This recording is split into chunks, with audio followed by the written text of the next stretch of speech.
2004 simple happy life కదా. ఆ గాలి with the sense of freedom, no smart phones, more human connections. Day start అవ్వడమే కౌసల్య సుప్రజారామ అనే పాటతో స్టార్ట్ అయ్యేది. అండ్ మన ఇంటికి ముందుకు పాలబ్బాయి సైకిల్ వేసుకొని వచ్చేవాడు.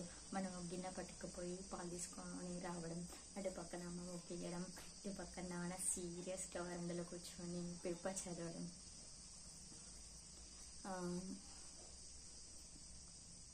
ఆ రోజులు వేరు. ఇంకా అప్పుడు మనకి పెద్దగా ఇంటర్నెట్ పరిచయం లేని రోజులు అన్నమాట అవి. అప్పుడప్పుడే బుల్లి నోకియా 1100 మొబైల్స్ రావడం, అందులో స్నేక్ గేమ్స్ ఆడుకోవడం కోసం రక్తాలు చిందించేవారు. మనం స్కూల్ నుంచి ఇంటికి రాగానే ఇంటి పక్కనే ఉన్న పార్కులో జారుబల్ల జారడం, అక్కడ ఉన్న గడ్డిలో